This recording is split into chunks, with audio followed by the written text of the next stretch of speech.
Je suis l'Éternel ton Dieu. C'est moi qui t'instruis pour ton bien, qui te conduis dans la voie que tu dois suivre. Ésaïe chapitre 48, verset 17. Mais avant que cette voie ne s'ouvre devant toi, il y a souvent une vallée de larmes, un désert d'incompréhension, une saison où Dieu semble t'avoir oublié. Alors que c'est précisément dans ces moments qu'il est en train de t'équiper. As-tu remarqué que les femmes les plus puissamment utilisées par Dieu ont souvent connu une brisure profonde? Ce n'est pas un hasard, c'est un processus sacré. Dans cette vidéo, tu vas découvrir les raisons spirituelles derrière ces brisements. Pourquoi Dieu permet la douleur? Pourquoi il arrache avant de planter? Pourquoi il te cache avant de t'élever? Abonne-toi dès maintenant à Lumière en Christ.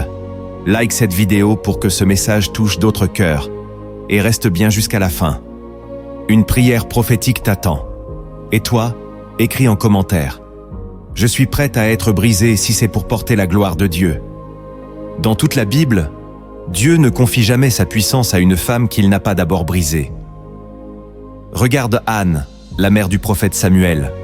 Humiliée, stérile, rejetée par sa rivale, elle pleure amèrement devant l'Éternel. Et c'est dans cette souffrance qu'elle donne naissance au prophète de la transition. Regarde Esther, orpheline, cachée, déracinée, elle devient l'instrument du salut d'une nation. Regarde Marie, incomprise, calomniée, elle porte en elle la parole faite chair. À chaque fois, Dieu choisit des femmes marquées par la douleur pour accomplir des missions célestes. Il est écrit « Le Seigneur est proche de ceux qui ont le cœur brisé, il sauve ceux qui ont l'esprit abattu. » Psaume 34, verset 19. Ce verset, bien que souvent cité, est rarement compris dans sa pleine profondeur. Le brisement n'est pas un obstacle, c'est une clé, une porte cachée que seules les femmes appelées à porter sa gloire franchissent. Si tu traverses une saison d'épreuve, de silence ou de déchirure intérieure, sache que ce n'est pas la fin, mais le commencement. Car lorsque Dieu veut utiliser une femme, il ne commence pas par la couronne, mais par la croix. Ce que tu vis aujourd'hui n'est pas une punition, c'est une préparation divine, invisible mais précise. La première vérité que tu dois comprendre, c'est que Dieu brise ton identité construite par le monde pour révéler celle qu'il a formée dans le secret. Depuis l'enfance, tu t'es laissé définir par des regards humains, des paroles blessantes, des attentes sociales, des modèles imposés. Tu as endossé des rôles pour être accepté, tu as porté des masques pour survivre. Mais lorsque Dieu décide de t'utiliser, il ne peut bâtir sa gloire sur une image façonnée par les hommes. Alors, il commence à démanteler. Il permet que ce que tu croyais solide s'effondre. Il arrache les fondations illusoires. Ce n'est pas une punition, c'est une libération. Comme Jacob qui devient Israël après une nuit de combat intérieur, tu dois mourir à l'ancienne toi pour renaître selon sa volonté. Ce processus peut être humiliant, déroutant, même violent. Mais il est nécessaire. Car Dieu ne veut pas utiliser une copie. Il veut manifester l'original. Il veut que ta vraie voix se lève, celle qu'il a mise en toi avant ta naissance. Ce n'est qu'en brisant ce que le monde t'a fait croire que tu peux marcher dans ce que Dieu a réellement déposé en toi. Le brisement n'est donc pas une destruction, mais une renaissance. Une reconstruction sur la vérité, la lumière et la grâce. Et c'est dans cette nudité spirituelle, où tu ne peux plus t'appuyer sur ce que tu étais, que tu commences enfin à dépendre pleinement de lui.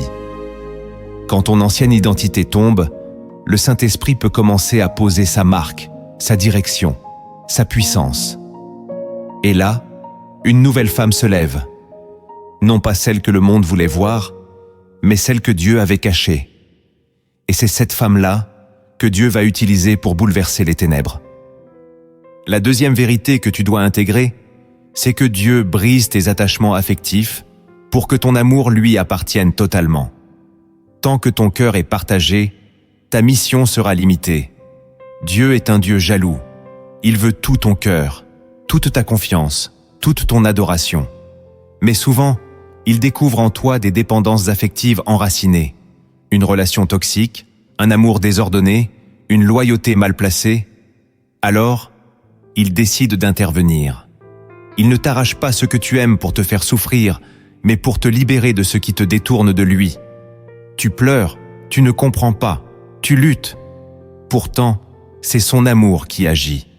Il te brise pour te rendre disponible. Comme Abraham qui doit monter Isaac sur l'autel, Dieu te demande parfois de lui offrir ce que tu chéris le plus. Non parce qu'il veut le détruire, mais parce qu'il veut savoir si ton cœur est prêt à le choisir, lui, au-dessus de tout. Cette séparation douloureuse devient alors une purification. Tu apprends à aimer sans t'attacher, à donner sans t'enchaîner, à recevoir sans idolâtrer. Et surtout, tu découvres que l'amour de Dieu suffit, qu'il te comble plus profondément que n'importe quelle relation humaine. Ce que tu perds dans l'obéissance, tu le retrouves transformé dans la gloire. Dieu ne t'enlève rien qu'il ne puisse remplacer par mieux. Mais pour que tu le comprennes, il doit te conduire dans un vide, dans un silence, dans une absence. Là, ton cœur s'ajuste. Il apprend à battre selon son rythme, à désirer sa présence plus que celle des hommes. Et dans cette fidélité retrouvée, Dieu peut te confier des âmes, des missions, des révélations. Car ton cœur n'est plus partagé. Il est à lui seul. La troisième vérité que tu dois accepter, c'est que Dieu brise ton besoin de contrôle pour t'enseigner la confiance radicale. Depuis toujours, tu avances avec un plan. Tu anticipes, tu organises, tu sécurises. Tu veux comprendre pour obéir, voir pour avancer, maîtriser pour croire. Mais dans le royaume de Dieu, c'est l'inverse qui opère. La foi précède la compréhension. L'obéissance vient avant la confirmation. Alors Dieu te place dans des situations où tu ne maîtrises rien. Il bouleverse ton emploi du temps, ferme des portes que tu pensais acquises, retarde des promesses que tu croyais immédiates.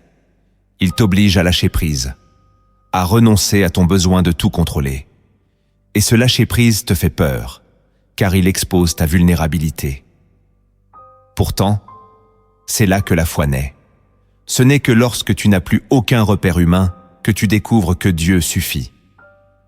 Il est écrit : « Confie-toi en l'Éternel de tout ton cœur et ne t'appuie pas sur ta sagesse. » Proverbe chapitre 3, verset 5. Dieu veut te faire passer de la stratégie à la soumission, de la prévoyance à la dépendance. Non pas pour t'affaiblir, mais pour t'aligner. Car tant que tu veux tout diriger, il ne peut pas te guider pleinement.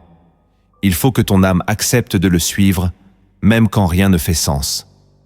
C'est cette foi aveugle, cette obéissance radicale, qui attire la faveur du ciel.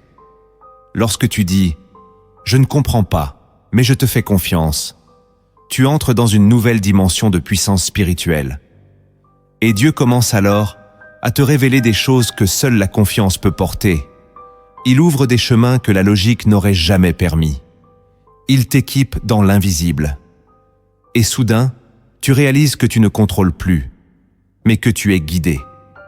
Et c'est cela, la vraie liberté. La quatrième vérité que tu dois embrasser, c'est que Dieu brise ton orgueil caché pour révéler sa gloire en toi. Même quand tu crois être humble, il reste en toi des zones de résistance. Un besoin d'être reconnu, un désir d'être validé, une volonté de prouver ta valeur. Mais Dieu ne partage pas sa gloire, et ce qu'il va faire à travers toi ne doit jamais t'appartenir. Alors, il te brise dans les zones où ton ego se cache encore.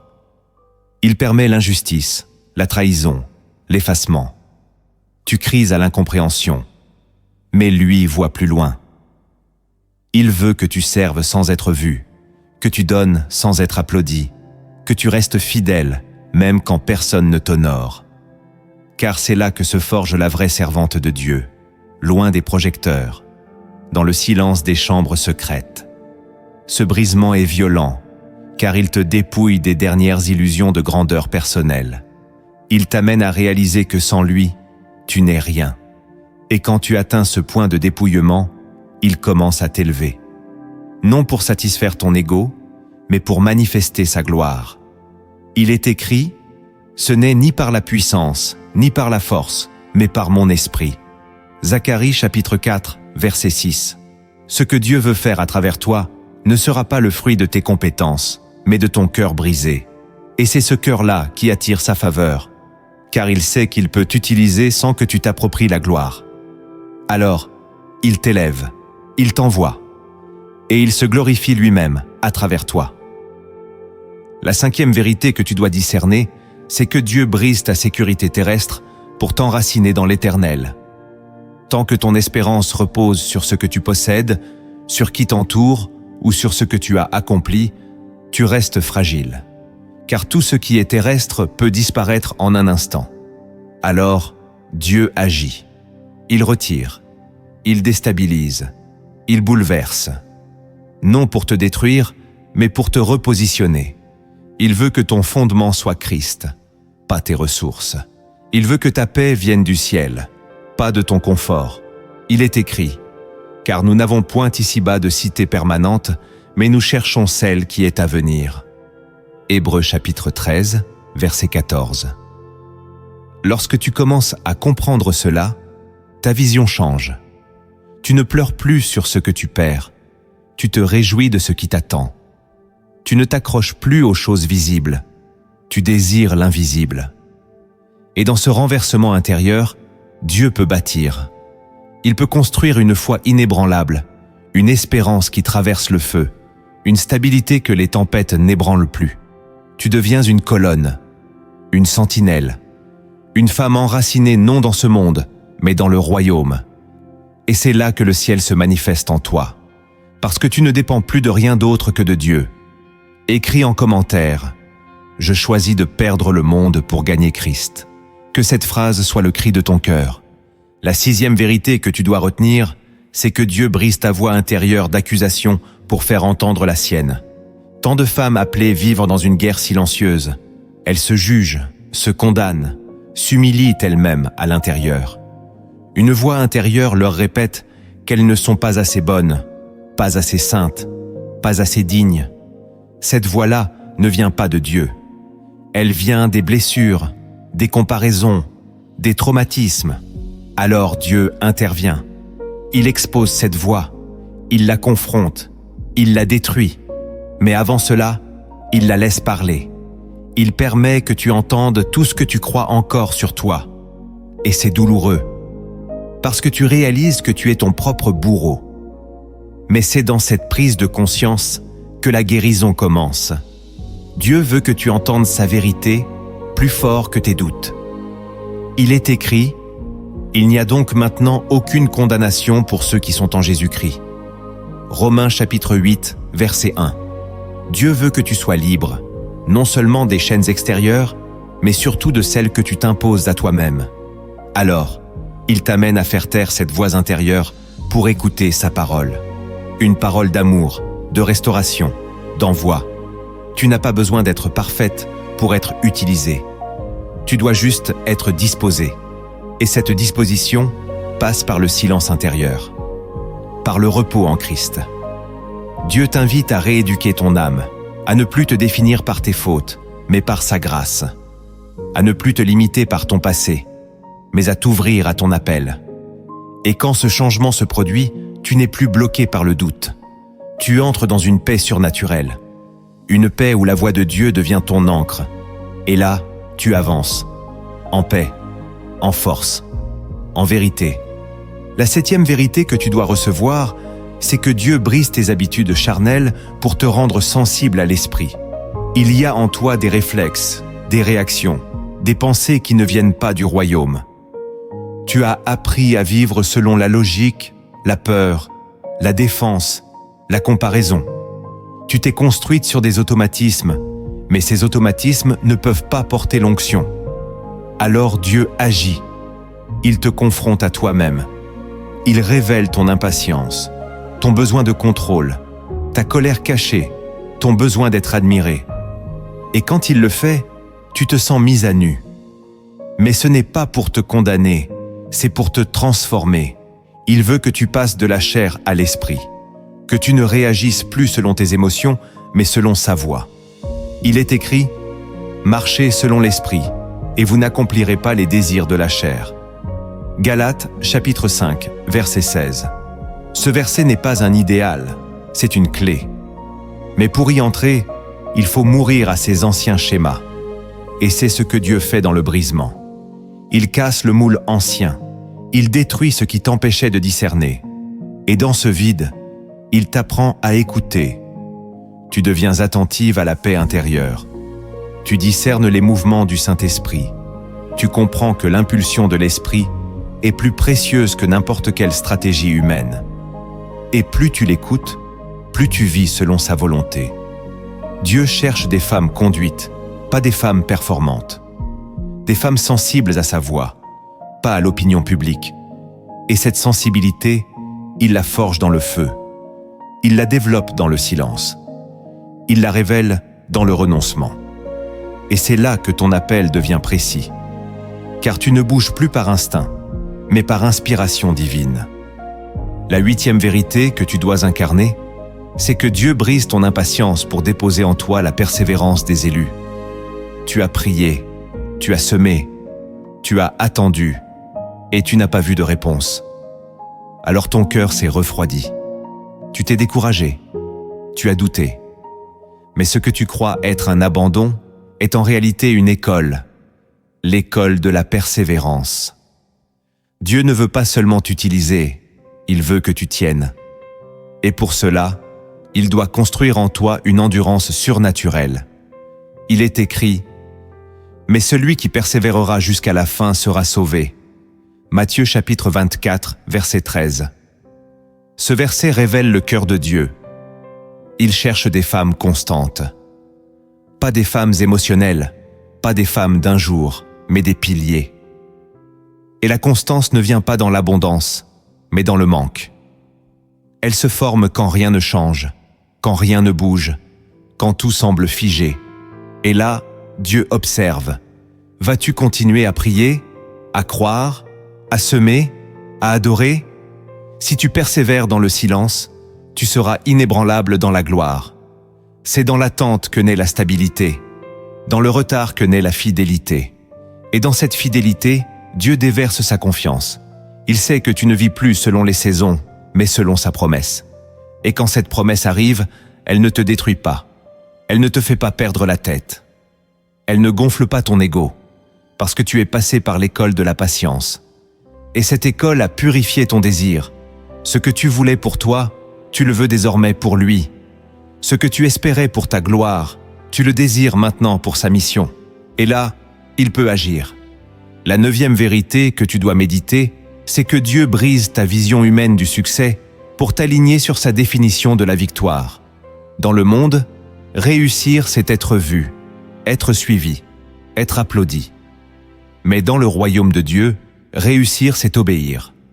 Même quand personne ne regarde. Même quand tu n'as aucun fruit visible.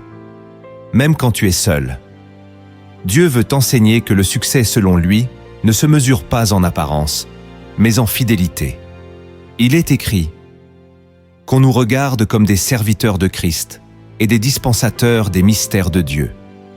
Du reste, ce qu'on demande des dispensateurs, c'est que chacun soit trouvé fidèle. Première lettre aux Corinthiens, chapitre 4, versets 1 à 2. La fidélité, voilà la vraie victoire. Et c'est pour cela que Dieu te retire parfois les résultats visibles. Il te place dans des saisons d'obéissance sans reconnaissance, de prière sans fruit, de fidélité sans encouragement. Ce n'est pas une punition, c'est un test. Dieu veut voir si tu le sers pour lui ou pour les bénédictions. Si tu continues à semer quand plus rien ne pousse. Si tu continues à parler quand personne n'écoute. Et si tu passes cette épreuve, il t'élèvera. Car tu auras prouvé que ta joie vient de sa présence, pas de ton impact. Que ta valeur vient de son regard, pas des chiffres. Que ton appel vient du ciel, pas des likes. Et c'est là que tu deviens libre. Libre d'obéir, libre d'aimer, libre de marcher. Parce que tu ne dépends plus du regard humain, mais du regard de Dieu. La 10e vérité que tu dois intégrer profondément, c'est que Dieu brise ton besoin d'être aimé pour t'enraciner dans son amour parfait. Depuis toujours, tu cherches l'amour. Dans les relations, les compliments, les validations, tu veux être accepté, reconnu, rassuré. Et ce désir, bien qu'humain, devient un piège quand il prend la première place. Alors, Dieu intervient. Il te retire les soutiens. Il permet les trahisons. Il laisse le rejet frapper ton cœur. Non pour te détruire, mais pour te rediriger. Il est écrit « Je t'ai aimé d'un amour éternel. C'est pourquoi je te conserve, ma bonté. » Jérémie chapitre 31, verset 3. Dieu veut que tu connaisses cet amour-là. Pas un amour conditionnel, pas un amour fragile, mais un amour éternel. Et pour que tu t'y accroches, il doit faire tomber toutes les autres sources. Il doit briser ton besoin d'être aimé des hommes pour que tu sois rempli de son amour. Quand cela se produit, quelque chose change en toi. Tu n'es plus blessé par le rejet. Tu n'es plus dépendante de l'attention. Tu n'es plus en quête. Tu es comblé, et cette plénitude t'ancre. Tu ne cours plus après l'amour. Tu le transportes. Tu n'as plus besoin de séduire. Tu rayonnes. Tu n'as plus peur d'être seul. Tu es habité. Et cette femme-là, Dieu peut l'utiliser puissamment, car elle n'est plus motivée par le manque, mais par la plénitude. Le brisement n'est jamais arbitraire. Il précède toujours une élévation cachée, un dépôt spirituel que le monde ne peut voir.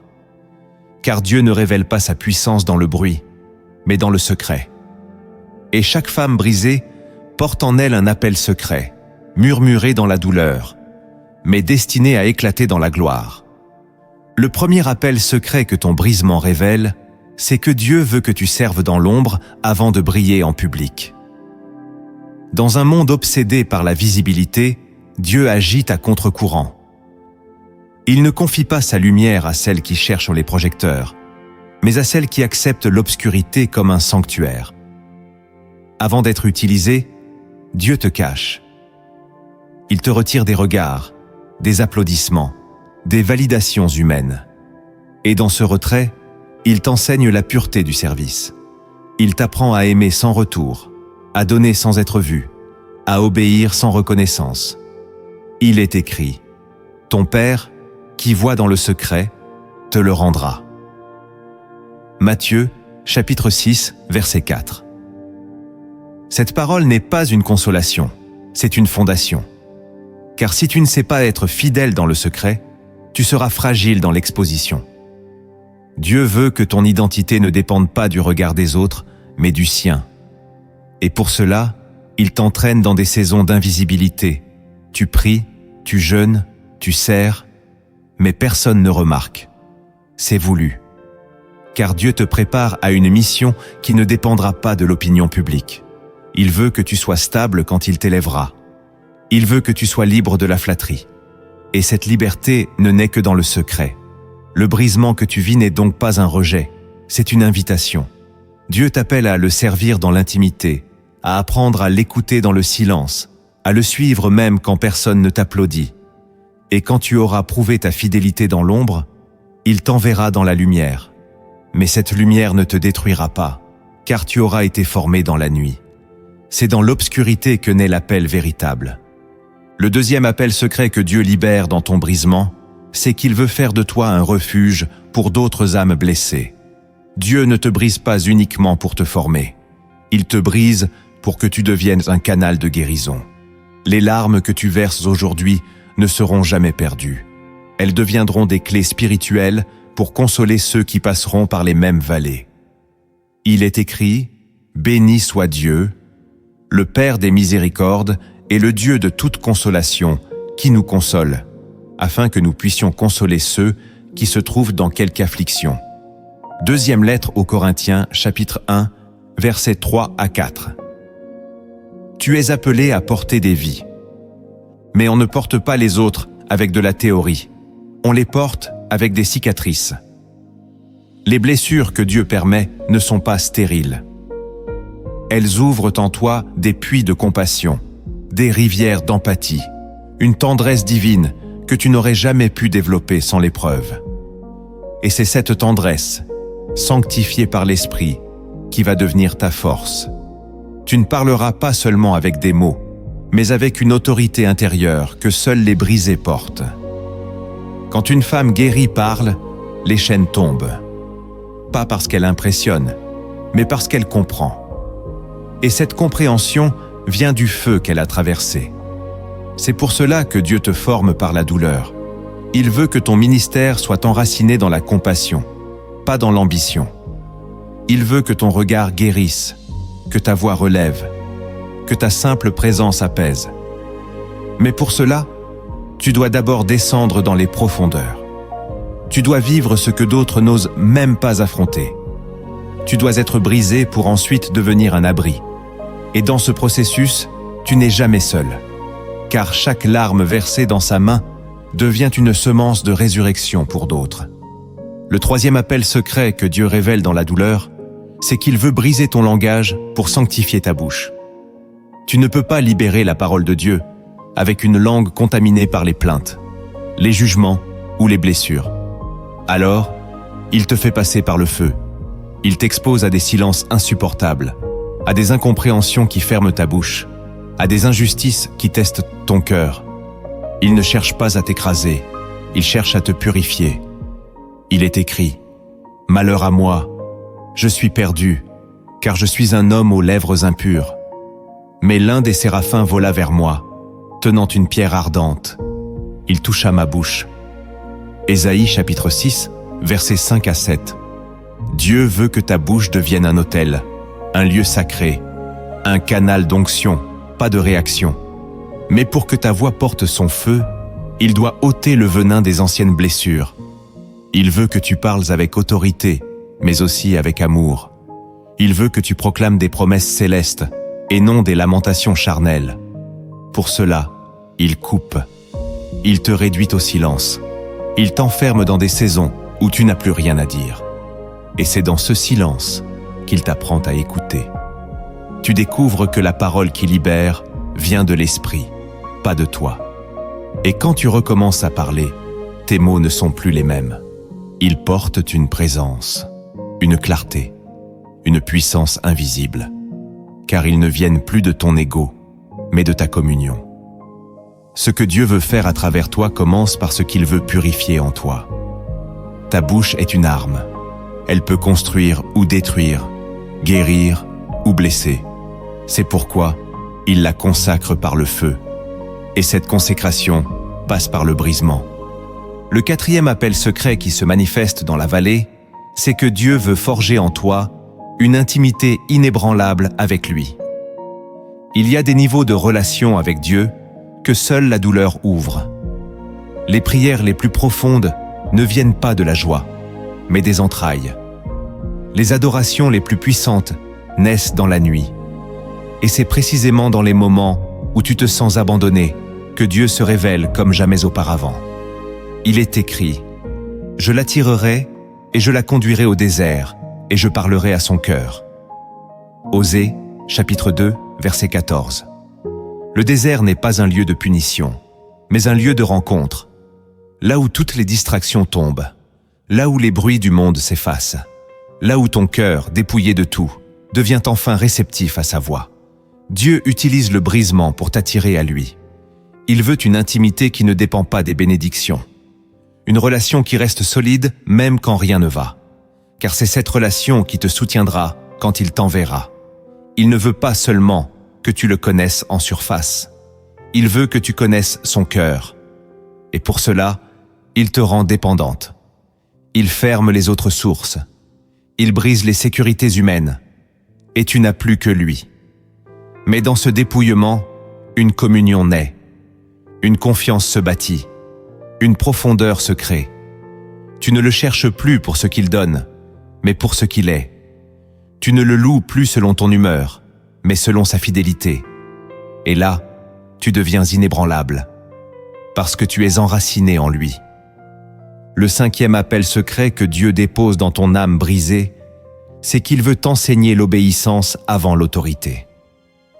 Dans le royaume, l'autorité n'est pas donnée à celles qui crient fort, mais à celles qui obéissent dans le silence. Dieu ne donne pas sa puissance à celles qui veulent dominer, mais à celles qui savent se soumettre. Et cette soumission ne s'apprend pas dans la théorie, elle s'apprend dans la douleur. Il est écrit « Bien qu'il fût fils, il a appris l'obéissance par les choses qu'il a souffertes. » Hébreux chapitre 5, verset 8. Même Jésus a été formé dans l'épreuve. toi aussi tu y passeras. Tu devras dire oui quand tout en toi veut dire non.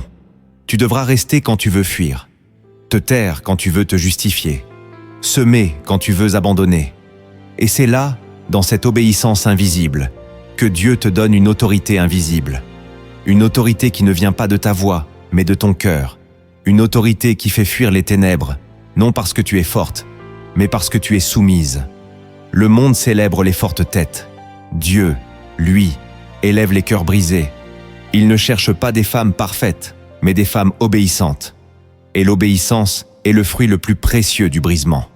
Car tu ne choisis plus selon tes émotions, mais selon sa volonté. Et là, Dieu peut t'utiliser puissamment. Tu ne seras pas une femme d'agitation, mais une femme d'alignement. Et c'est cette posture qui libère la puissance du ciel.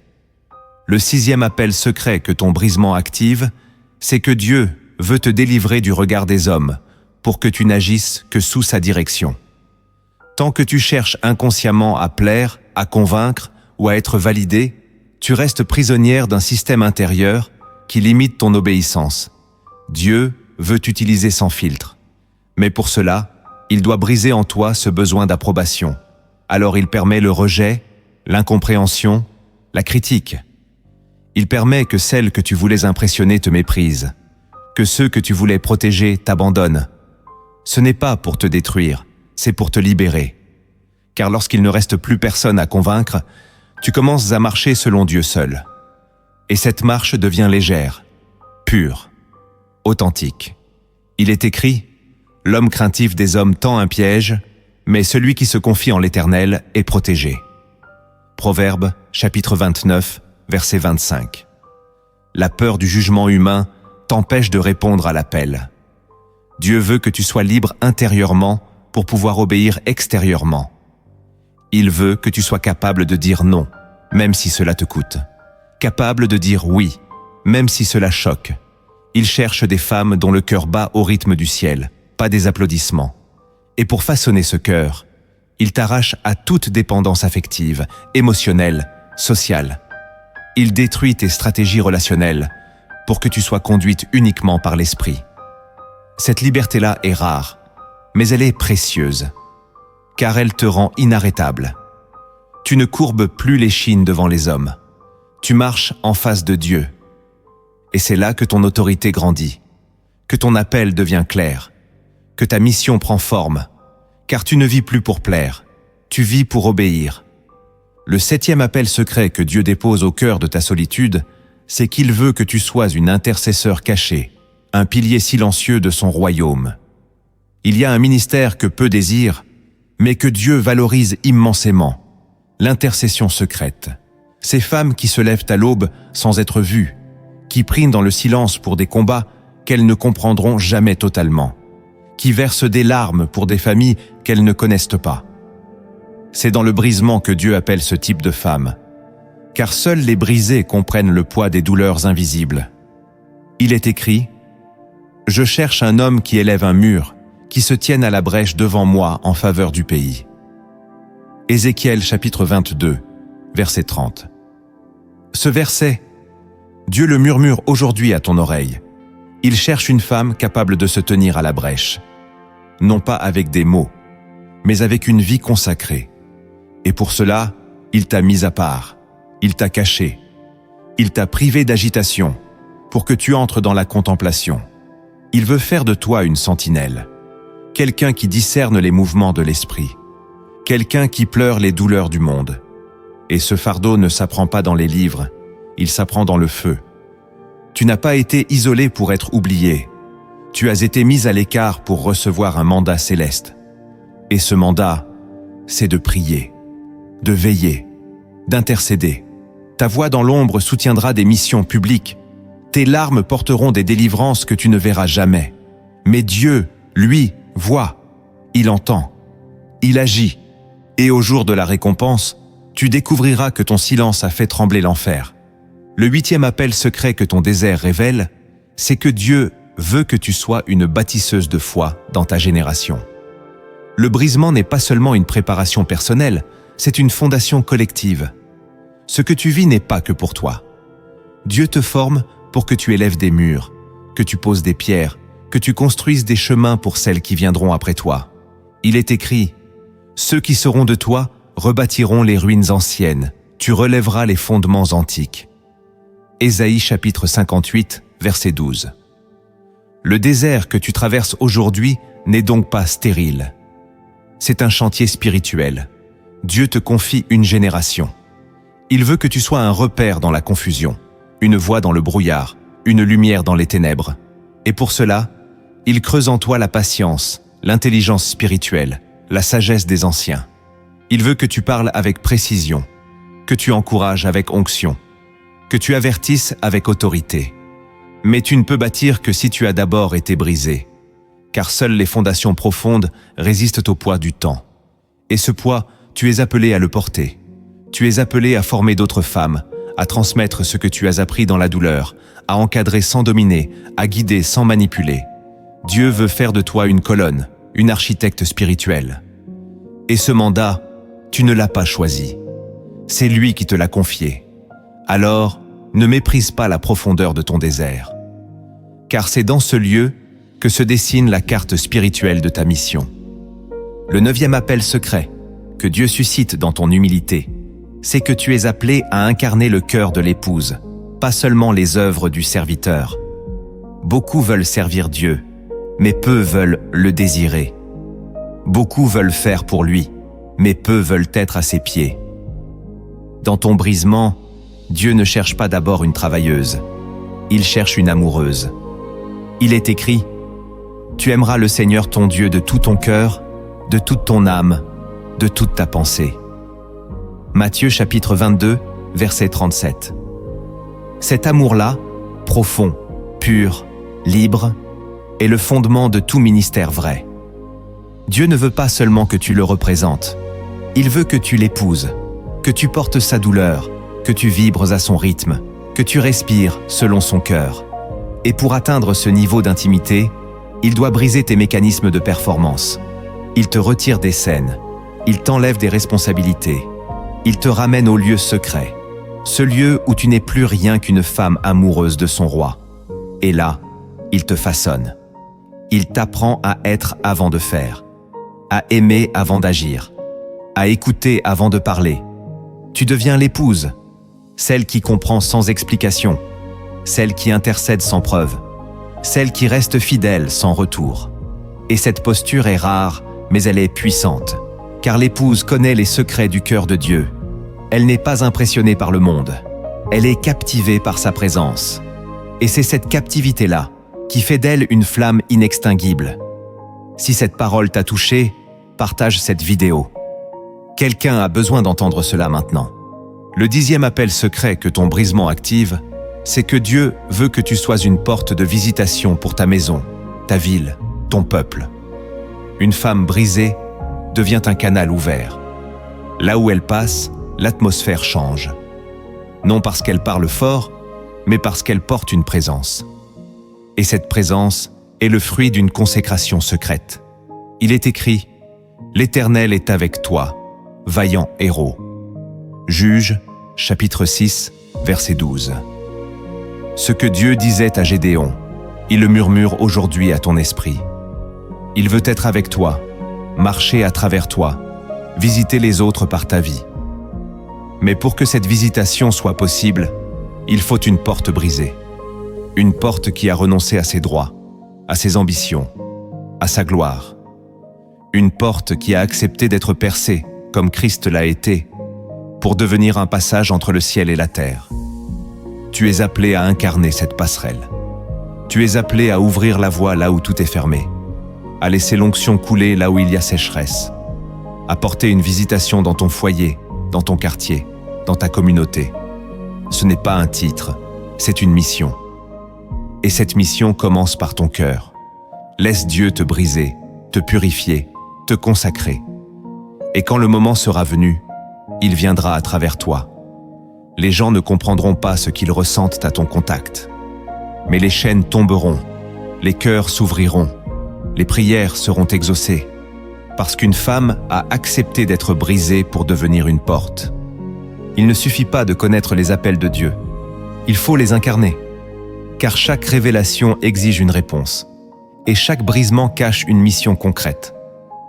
Dans cette dernière partie, tu vas découvrir comment vivre pleinement ce que Dieu t'a révélé, marcher avec puissance, et laisser le Saint-Esprit transformer ta vie, pas seulement ton cœur. Le premier acte que tu dois poser pour entrer dans ton appel après le brisement, c'est de sanctifier ton lieu secret. Le lieu secret, ce n'est pas une pièce, c'est une décision intérieure, un sanctuaire invisible où tu refuses les distractions du monde pour t'asseoir aux pieds de Dieu. Il ne suffit pas de connaître la parole, il faut en faire une rencontre. Et cette rencontre commence là où tu es seul avec lui. Chaque jour, réserve un moment précis, un lieu précis, une posture précise pour rencontrer ton roi. Pas dans l'urgence, pas dans la distraction, mais dans l'honneur. Ose fermer les écrans, éteindre les voix humaines, couper le bruit pour entendre sa voix. Il est écrit « Mais toi, quand tu pries, entre dans ta chambre, ferme la porte et prie ton Père qui est là dans le secret. » Matthieu chapitre 6, verset 6. Ce lieu, Dieu l'attend. Il veut y déposer des révélations, des instructions, des guérisons. Mais il ne force pas. Il attend que tu viennes. Et dans ce lieu, ne viens pas avec des discours. Viens avec ton cœur. Ne cherche pas à impressionner. Cherche à écouter. Ce que tu reçois dans le lieu secret détermine ce que tu accompliras en public. Chaque vision, chaque onction, chaque direction naît là. Sanctifier ce lieu, c'est aussi refuser qu'il soit pollué par des habitudes charnelles. Pas de téléphone, pas de pensée errante, pas de superficialité. C'est un lieu d'alliance. Et plus tu y entres avec respect, plus Dieu l'honore. Il y vient. Il s'y révèle. Et ta vie change. Tu passes d'une foi théorique à une intimité concrète. D'un christianisme d'habitude à une vie habitée. Car là où Dieu est accueilli en secret, il agit avec puissance en public. Le deuxième acte que tu dois poser pour marcher avec Dieu après ton brisement, c'est de purifier ta parole intérieure. Avant même que ta bouche ne parle, ton esprit parle déjà. Et trop souvent, les pensées que tu entretiens sabotent ta marche avec Dieu. Tu dis que tu veux être utilisé, mais dans le secret, tu te méprises. Tu répètes mentalement des phrases de mort. « Je ne suis pas capable. Ce n'est pas pour moi.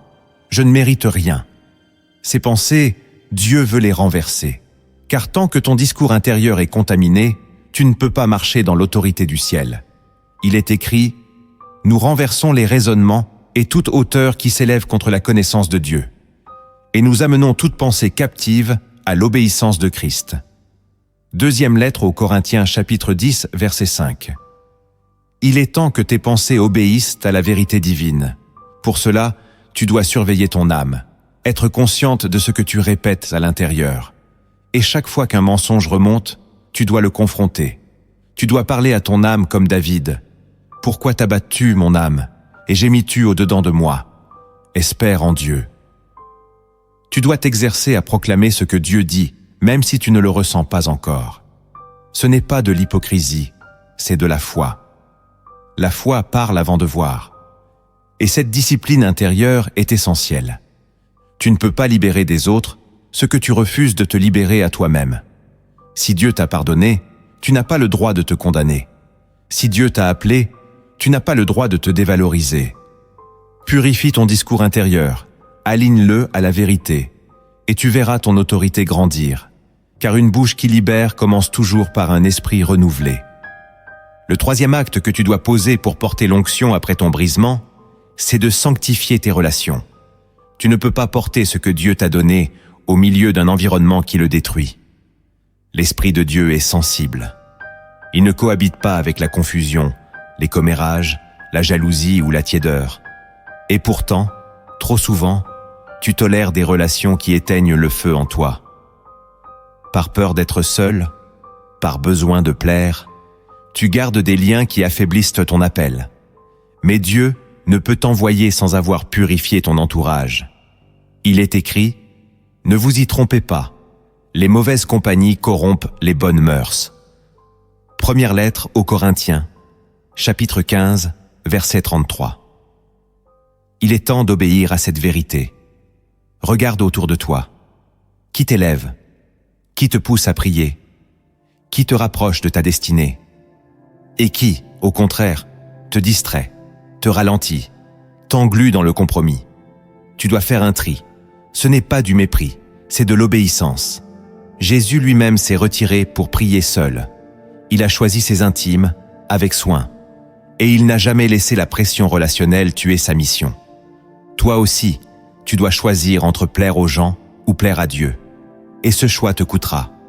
Tu perdras peut-être des amis, des soutiens, des habitudes, mais tu gagneras en clarté, en paix, en onction. Et Dieu ne te laissera pas seul. Il te donnera une tribu spirituelle, des compagnons d'alliance, des femmes et des hommes qui marchent comme toi dans la consécration.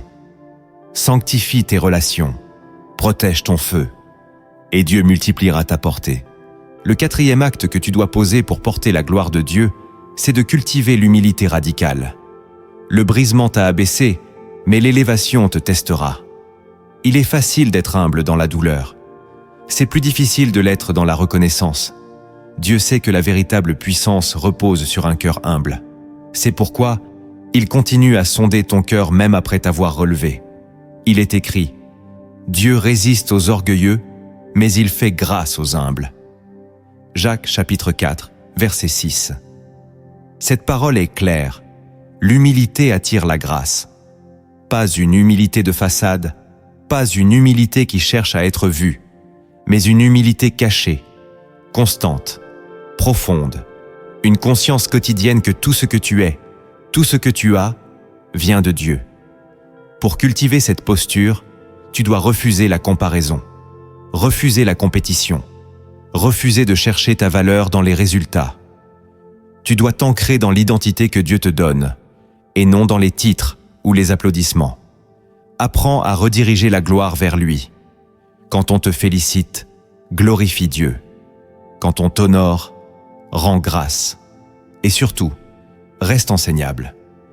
L'humilité se voit dans ta capacité à recevoir une correction, à écouter une critique, à reconnaître un tort. Ce n'est pas la faiblesse, c'est la force spirituelle. Et cette force, Dieu la cherche, car c'est à des femmes humbles qu'il confie sa gloire. Des femmes qui n'utilisent pas l'onction pour briller, mais pour servir. Des femmes qui ne prennent pas la lumière, mais qui la reflètent. L'humilité est un manteau, et plus tu le portes, plus Dieu t'élèvera sans te perdre. Le 5e acte que tu dois poser pour faire de ta vie un canal de Dieu, c'est de marcher dans le pardon profond. Le brisement laisse souvent des traces. Trahison, rejet, blessures. Et si tu ne les traites pas à la racine, elles deviennent des prisons spirituelles. Dieu ne peut pas faire couler sa puissance à travers un cœur amer. Il est écrit « Pardonnez, et vous serez pardonnés ». Luc chapitre 6, verset 37. Ce n'est pas une option, c'est une condition. Tu ne pardonnes pas pour libérer l'autre, tu pardonnes pour être libre toi-même. Mais ce pardon doit être réel. Pas un mot religieux, pas une façade. Il doit toucher l'émotion, l'intention, le souvenir. Tu dois accepter de relâcher la dette, même si tu ne reçois jamais d'excuses. Tu dois bénir ceux qui t'ont blessé, pas par émotion, mais par obéissance. Et dans cet acte, Dieu te guérit. Il vient panser ce que tu ne peux pas soigner seul. Il t'enlève le poison, il referme les plaies, il purifie ta mémoire. Et tu ressens à nouveau la paix. Le pardon ne change pas le passé, mais il libère ton avenir. Il ouvre les écluses de l'esprit. Il restaure ta sensibilité à Dieu. Et surtout, il brise les droits légaux de l'ennemi dans ta vie. Car là où tu refuses de pardonner, l'ennemi trouve un accès. Marche dans le pardon, même si tu dois le répéter 100 fois. Même si tu dois pleurer en le disant. Car chaque fois, tu t'alignes un peu plus au cœur du Christ. Et là, ta vie devient un canal pur. Écris en commentaire « Je choisis de pardonner, même ce que je n'ai jamais compris ». Le 6e acte que tu dois poser pour que ton appel devienne fécond, c'est d'oser obéir même quand tu as peur. Le brisement t'a fragilisé, exposé, rendue prudente. Parfois trop. Tu veux t'assurer que tout est parfait, que tu es prête, que tu ne te tromperas pas. Mais la foi ne commence jamais quand tout est sécurisé. Elle commence au bord du vide, quand tu choisis d'obéir alors que ton âme tremble. Il est écrit « Fortifie-toi et prends courage, car c'est l'Éternel, ton Dieu, qui marche avec toi. » Deutéronome chapitre 31, verset 6. L'obéissance véritable ne dépend pas du confort, elle se manifeste dans le risque. Dieu ne t'appelle pas à la facilité, il t'appelle à la fidélité. Et cette fidélité te pousse à sortir du silence, à entreprendre l'inconnu, à dire ce que tu n'oses plus dire. Tu ne seras jamais totalement prête. Mais l'important n'est pas ton assurance, c'est ta disponibilité. Dieu n'utilise pas les plus fortes, il utilise les plus obéissantes. Même si tu balbuties, avance. Même si tu doutes, fais-le quand même. Même si tu échoues au début, recommence. L'Esprit ne cherche pas des femmes sans peur, il cherche des femmes qui lui disent oui malgré la peur. Et dans cette obéissance imparfaite, Dieu se manifeste. Il rectifie, il confirme, il fortifie. Chaque pas que tu poses dans le tremblement, c'est une victoire dans le monde invisible. L'ennemi veut que tu sois paralysé. Dieu veut que tu sois en mouvement. Même un petit pas dans l'obéissance a plus de valeur qu'une grande intention jamais mise en pratique. Ose parler, ose écrire, ose servir, ose aller là où il te conduit. Car c'est dans le feu de l'action que Dieu allume la flamme. Le 7e acte que tu dois poser pour porter du fruit qui demeure, c'est d'abandonner ton besoin de comprendre pour entrer dans la paix de la foi. Tu as passé des nuits à demander pourquoi. Pourquoi cette douleur? Pourquoi ce silence? Pourquoi cette perte? Et souvent, le ciel ne t'a pas répondu. Non parce qu'il te méprise, mais parce que certaines réponses ne nourrissent pas la foi. Dieu ne veut pas seulement t'expliquer, il veut t'élever. Et pour cela, il doit t'emmener dans un lieu où ta confiance est plus forte que ton besoin de logique. Il est écrit « Confie-toi en l'Éternel de tout ton cœur et ne t'appuie pas sur ta propre intelligence. » Proverbe chapitre 3, verset 5. Cette confiance-là n'est pas aveugle, elle est radicale. Elle dit à Dieu « Même sans comprendre, je te crois. Même sans voir, je te suis. Même sans explication, je t'adore. » Et cette posture ouvre des dimensions que l'intelligence ne pourra jamais atteindre. Elle ouvre la paix, une paix qui ne dépend pas des circonstances, mais de la présence.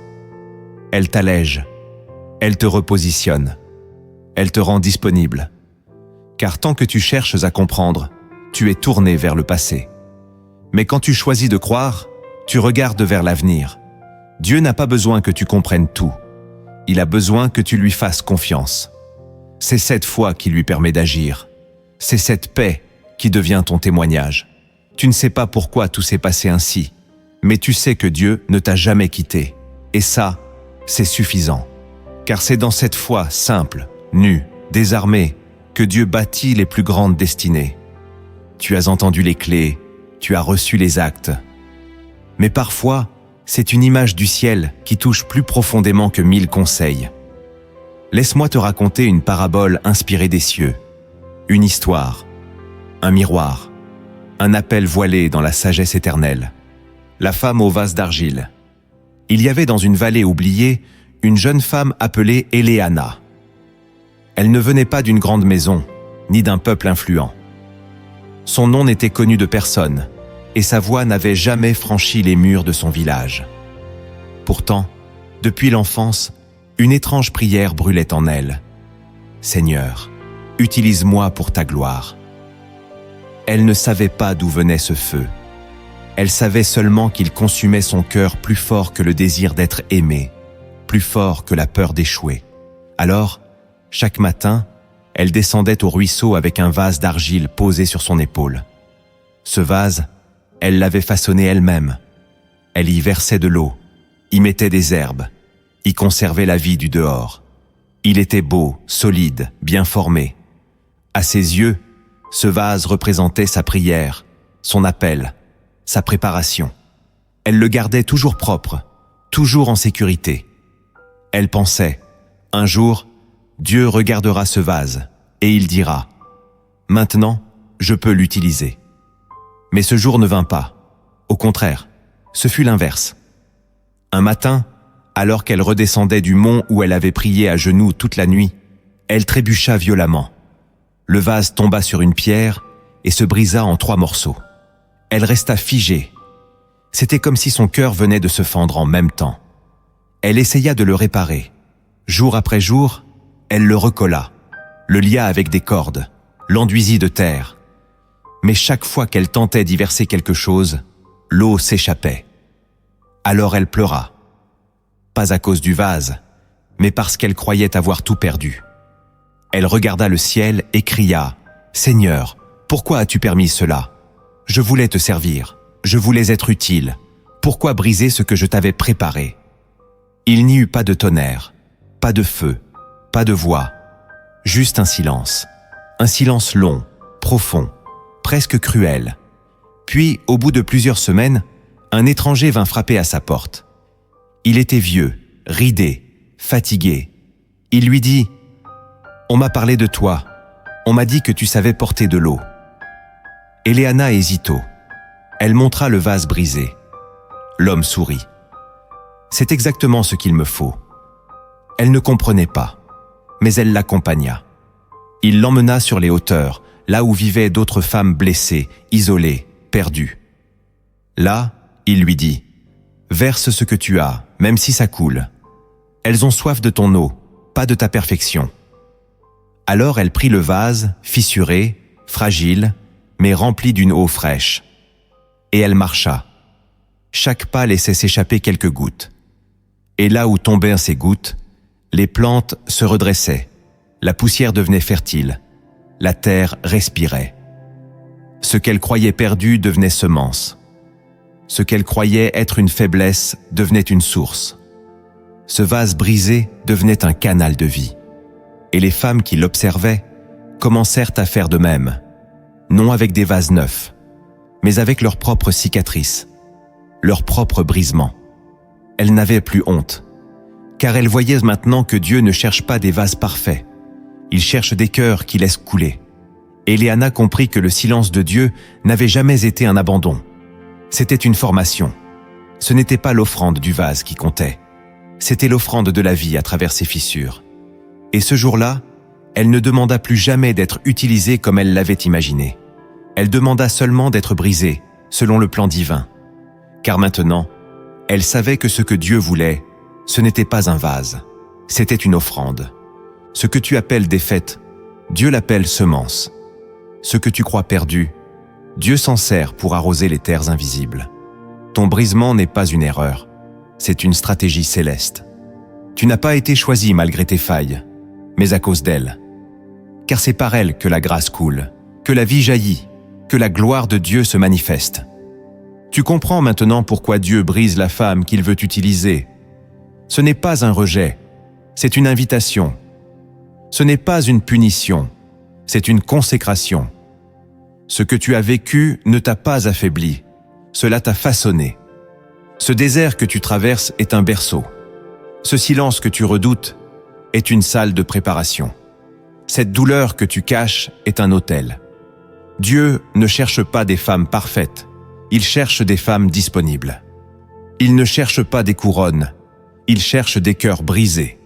Et si tu acceptes ce feu, si tu embrasses cette vallée, alors tu verras sa gloire descendre sur ta vie comme jamais auparavant.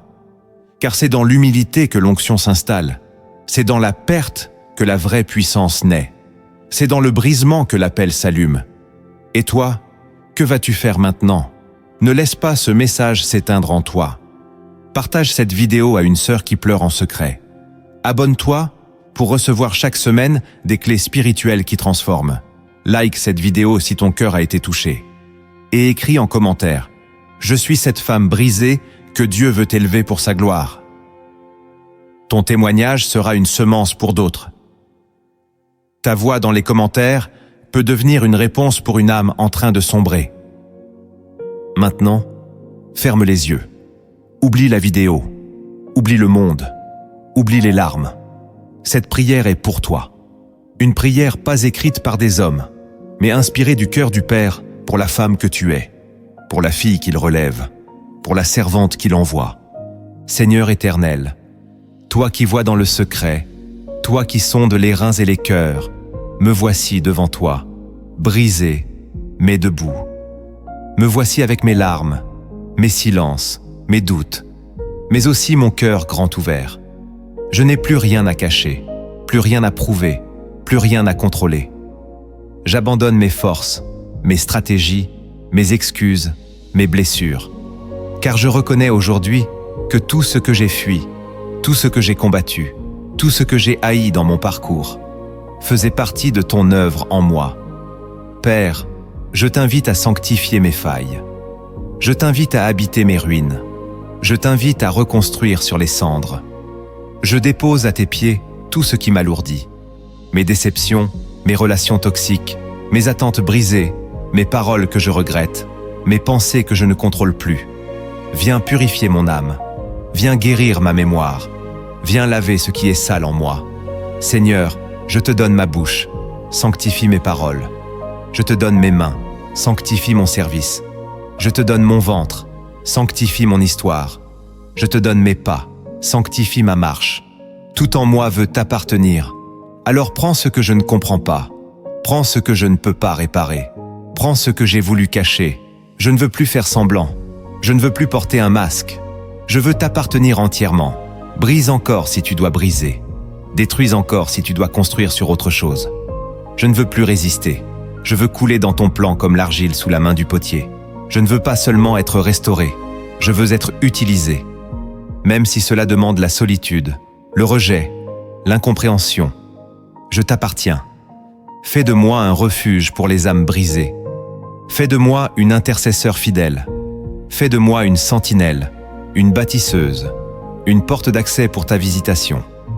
Que là où je vais, ton esprit précède. Que là où je parle, ton onction descend.